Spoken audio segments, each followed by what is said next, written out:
Fevereiro de 2022. A expectativa era de uma vitória russa em 3 dias. 3 anos depois, a realidade no campo de batalha conta uma história drasticamente diferente. Vamos agora desconstruir a ilusão da vitória russa na Ucrânia usando os dados e as análises mais recentes como o nosso dia. E a questão central que paira sobre este conflito é esta: o que aconteceu com o exército que era considerado o segundo mais poderoso do mundo? É preciso examinar os fatos que desafiam as narrativas oficiais e, claro, as percepções iniciais.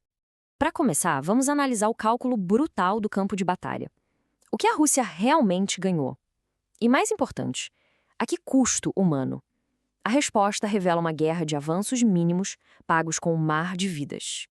Olha só, fontes como o Instituto para o Estudo da Guerra indicam que os ganhos russos no último ano somam cerca de 4.200 quilômetros quadrados. Pode parecer muito, não é? Mas isso representa apenas 0,6% do território total da Ucrânia.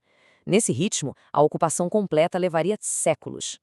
E o custo para conquistar essa pequena porção de terra é estarrecedor. Segundo dados do Ministério da Defesa da Ucrânia, o número de baixas russas, entre mortos e feridos, já ultrapassa os 975 mil. Esse gráfico ajuda a gente a entender a escala dessa perda. Mesmo se usarmos estimativas ocidentais, que são mais conservadoras e falam em mais de 750 mil baixas, compara isso com os 15 mil soldados perdidos pela União Soviética em 10 anos de guerra no Afeganistão. Em apenas 3 anos na Ucrânia, as perdas são mais de 60 vezes maiores. É simplesmente insustentável. Mas como se chegou a este ponto? A resposta está numa cascata de falhas. Falhas estratégicas, de inteligência e logísticas que marcaram essa campanha desde o primeiro dia. Essa citação do Centro de Estudos Estratégicos Internacionais é reveladora.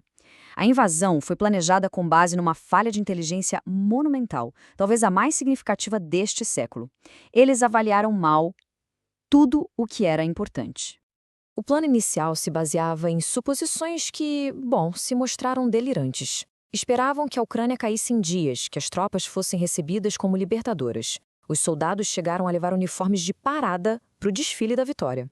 A realidade, uma resistência ucraniana feroz, unificada, que deu início à mais longa guerra convencional na Europa desde a Segunda Guerra Mundial. No campo de batalha, o desastre foi evidente. Colunas de 60 quilômetros que ficaram sem combustível. A Força Aérea que não conseguiu dominar os céus. Equipamentos supostamente modernos, como a blindagem reativa, que foram encontrados cheios de areia. Pilotos usando GPS comerciais. Com o fracasso dos tanques de última geração, como o T-14 Armata, a Rússia teve que recorrer a tanques da era soviética, verdadeiras peças de museu. Mas a falha não se limita ao campo de batalha. A guerra está corroendo os alicerces do próprio Estado russo. A economia, agora, opera em pé de guerra total. E isso traz consequências devastadoras para o futuro do país. A Rússia agora gasta cerca de 40% de todo o seu orçamento governamental com defesa. 40%. Pense nisso. Esse valor canibaliza todos os outros serviços essenciais: saúde, educação, infraestrutura. É um nível insustentável para qualquer economia moderna. E além da crise econômica, a guerra está aprofundando uma crise demográfica que já era grave. A Rússia enfrenta uma perda populacional massiva, tanto no fronte quanto na economia civil. Vamos somar os números. São quase 1 milhão de baixas militares, mais os estimados 920 mil homens que fugiram do país para evitar o recrutamento. O resultado é a remoção de quase 2 milhões de homens em idade de trabalhar da sociedade e da economia russa, em apenas 3 anos. Com perdas tão severas, militares, econômicas, demográficas, a Rússia se encontra num beco sem saída estratégico. O Kremlin parece preso numa armadilha que ele próprio criou, sem opções viáveis para escapar. Basicamente, existem 3 caminhos e todos eles levam ao desastre. Primeiro, uma escalada massiva, talvez com armas nucleares, arriscando um conflito direto com a OTAN. Segundo, uma retirada completa. Seria uma derrota humilhante, com risco de colapso do regime. E um acordo de paz? Simplesmente não há termos que sejam aceitáveis para os dois lados nesse momento. A grande ironia estratégica é que um dos principais objetivos da invasão era enfraquecer e dividir a OTAN. O resultado foi exatamente o oposto. A aliança está revitalizada, expandida com a Finlândia e a Suécia e mais unificada do que nunca. A fronteira da Rússia com a OTAN praticamente dobrou de tamanho.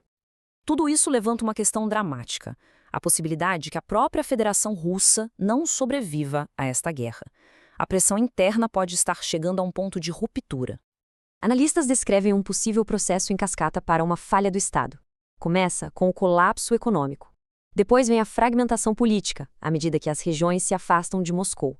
Em seguida, a desintegração militar.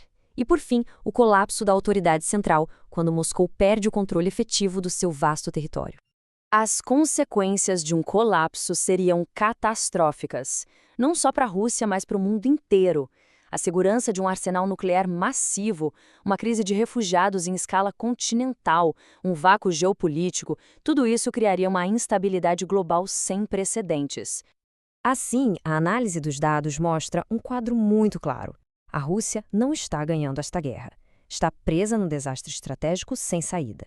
A verdadeira questão que permanece e que esta análise nos deixa ponderar não é se a Rússia pode vencer, mas se ela pode sobreviver às consequências das suas próprias ações.